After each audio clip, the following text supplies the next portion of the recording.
अस्सलाम वालेकुम रहमतुल्लाहि व बरकातहू। नाज़रीन, आप यूट्यूब चैनल देख रहे हैं। मेरा नाम ग़ुलाम सिद्दीक़ है। अज़ीम शायर, दानिश्वर और अदीब वासिफ़ अली वासिफ़ साहब का एक खूबसूरत जुमला है कि तालिब इल्म मुल्क के वारिस होते हैं। उन्होंने समंदर को कोज़े में बंद कर दिया। मैं इस पर एक छोटा सा तजिया पेश करना चाहता हूँ कि माज़रत के साथ जो कुछ हमारे मुल्क के साथ ये पिछले 2.5-3 साल से हो रहा है या हुआ है, इसे देख के क्या ये आपको लगता है कि हमारे ये हुक्मरान वाकई ही इस मुल्क के जो वारिस हैं उनको मुल्क का वारिस समझते हैं या समझेंगे? तो ऐसा हरगिज़ नहीं है।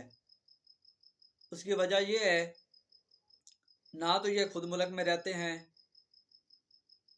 हुक्मरानी के बाद, ना इनके बच्चे यहाँ पढ़ते हैं, ना पढ़ेंगे। वो यहाँ हुक्मरानी करने आते हैं, हुक्मरानी की गुलामों पे, और उसके बाद गुलामों को मारा पीटा, उनके हकूक़ सलब किए, और उसके बाद उनको कीड़े मकोड़ों की तरह ज़मीन पर रेंगने के लिए छोड़ दिया। और उसके बाद जैसे ही अपना इक़्तिदार ख़त्म हुआ, इस मुल्क से चलते बने। और उसके बाद सिर्फ मरने के लिए या मरकर दफन होने के लिए यहाँ पाकिस्तान में चले आते हैं कि हमारा मुल्क है, हालांकि ये मुल्क उनका नहीं है। उसकी वजह, इस मुल्क को उन्होंने कभी अपना मुल्क समझा ही नहीं है। अगर इस मुल्क को अपना मुल्क समझते तो जैसे उनकी शान शियाँ चीज़ें हैं दूसरे मुल्कों में, वो उस तरह की चीज़ें इस मुल्क में बनाते, क्योंकि उनके ये चीज़ें उनके इख्तियार में हैं। लेकिन माज़ी के साथ जो वारिस हैं उनका कोई पुरसान हाल नहीं है।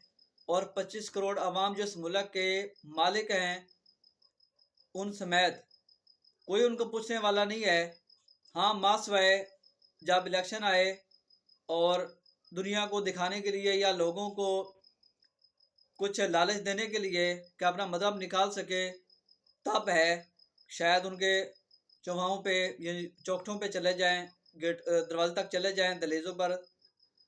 अदरवाइज़ तो सिर्फ उन पे हुक्मरानी करने के लिए ही आते हैं, और हुक्मरानी करने के बाद अपने मुल्क में भाग जाते हैं।